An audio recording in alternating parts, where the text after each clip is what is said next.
So yun guys, titikman na natin ang luto ni Mama.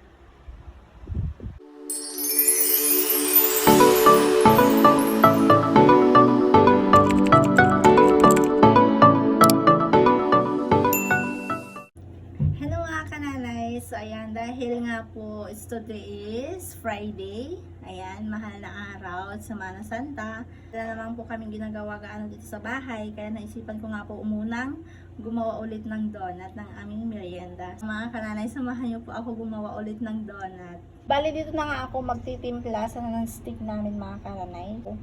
Ang uunahin ko nga muna natin na ilalagay is 300 ml na powdered milk or evap na milk kung anong milk ang meron sa inyo. Hinansya ko na po mga kananays kung ilang ml nga to. Pag kulang po yung kanyang tubig is magdadagdag na lang ulit ako.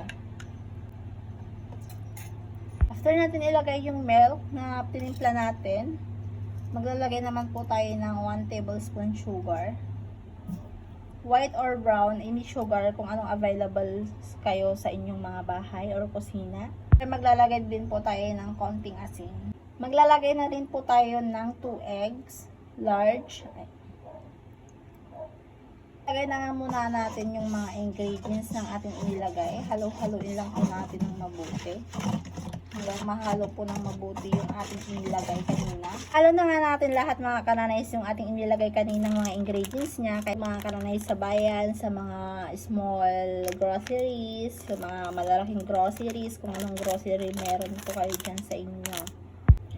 Salain lang naman po natin ito mga kananays para iwas po tayo sa mga buo-buo ng ating flour, ng ating gagamitin.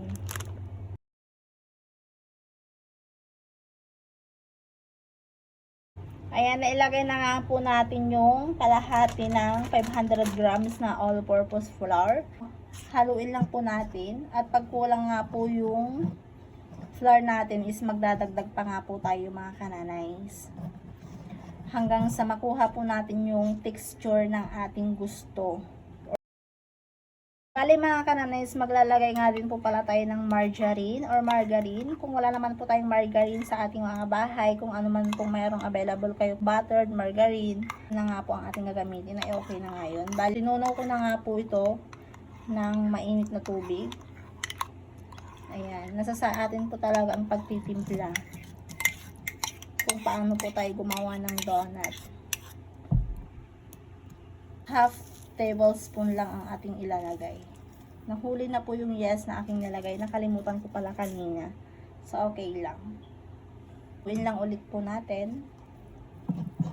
Ang yes po kasi mga kananays is very important pag gumagawa tayo ng pandesal, donut, or kahit anong tinapay. Kasi yun po yung pampaalsa ng ating ginagawa. Kulang pa nga ng flour mga kananays, kaya magdadagdag nga po ako ng flour. Pag ganito na nga po mga kananays yung texture na ating gusto, magmamasa na nga po tayo. Let's go! Ito na po yung pinakamahirap na gawain sa paggagawa ng mga pandesal, donut. Ayun, yung pagmamasa. Bali, pag nagmamasa nga po ako mga kananays, syempre, maghugas tayo ng mga kamay. Hugasan po natin ng mabuti. Papawisan na ako mga kananays dahil nga po sobrang init, di ba? Sana nga po ako. Malinis po ang aking kamay. Ko na nga rin po yung aking ring. Ayan na nga po ang aking saso. Hindi pa po pwede hanggang ito ay kuminis. Para mas masarap po yung ating donut na ginagawa mga kananays is don't forget to put our cheese. Yes, it's Eden. Cheese Eden. So, ito nga po, itong buo nga po ang aking ilalagay. Ayan. Para mas masarap po ang ating donut. Very special po yan na donut ang aking gagawin. Find sunshine in the rain. I'll let the storm. Mga guys, dahil nga po hindi ko kaya doon sa may lababo namin, nahirapan po ako, sumasakit po dito po sa aking shoulder. Kaya umupo na nga ako dito sa sahig para magmasa. Look is black and white, but I've been chasing rainbows my whole life. At pag ganitong makinis na nga siya mga kananays, ayan, makinis na. 30 minutes ako nagmasa mga kananays, so sakit sa braso. Hindi madaling magmasa ng tinapay.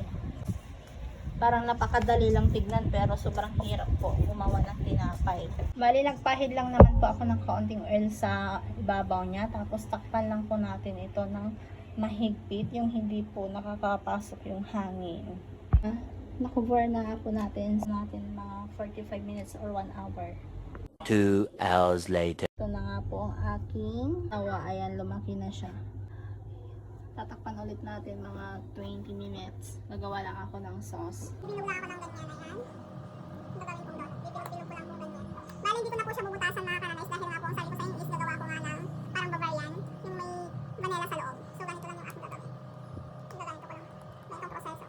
Sunshine in the rain.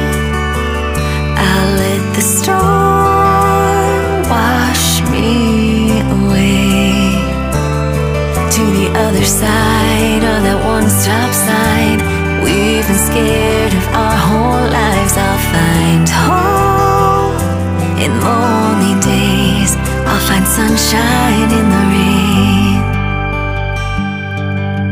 Dad's gone 9 to 5, works real hard keeping on the lights of that neon. Ito na nga po lahat yung aking nagawa. Ayan. Ayan. So, hihintayin pa lang po ulit natin umalsa ng kaunti mga 10 minutes bago tayo magpipirito. Let's go! Add din po tayo ng cornstarch, 2 tablespoon. 1, 2.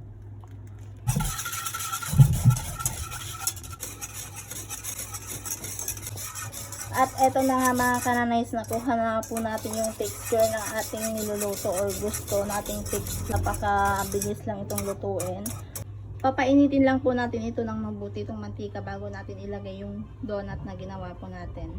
Maglalagay na tayo mga kananays ng ating donut. Init na nga po ang ating mantika sa kawali. Samahan niyo ako magprito. Unang salang. Wow, napakaganda. Pagkagawa ko. Parang naman ako na talaga sa tatay ko yung paggawa ng donut. Para lang pag gumawa po kayo nito or magprito, mahina lang po yung ating apoy. Huwag po gaanong malakas para hindi po maluto kaagad or masunog. Yay! Perfect! Guys, perfect! Sobrang nakakatawa kasi yung hindi ko nagawa noon is nagagawa ko na ngayon. Yan, napakasimple lang gawin ng donut, kaya gawa na rin po kayo sa inyong mga bahay. So habang nagprito po kayo, lagi po tayong nakabantay sa ating prito. Wow, ganda yung pagkaluto. Dapat po mag golden brown po siya katulad nito. Ayan, ito. Sobrang Find sunshine in the rain.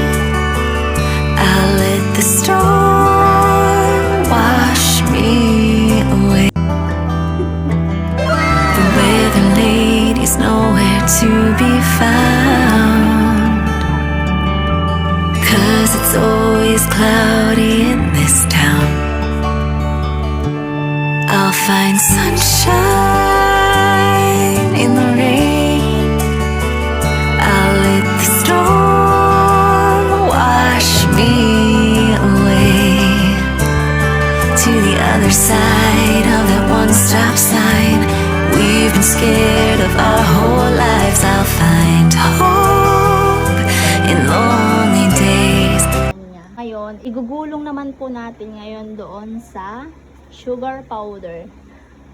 Ito nga po yung sugar powder ko para mas masarap yung ating donut.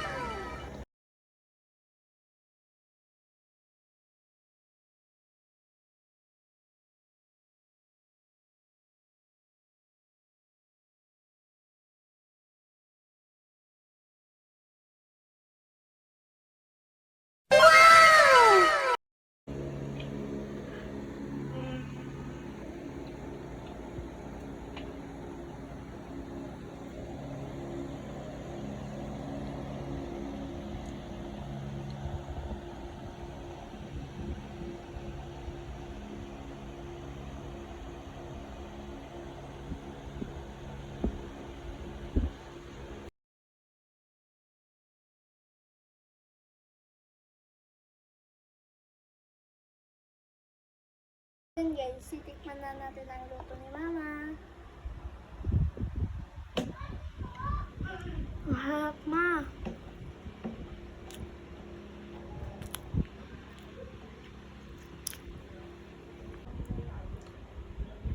Ano naman yung susunod?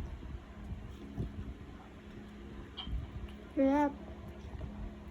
Plastic? Walang halong plastic? Masarap ba talaga?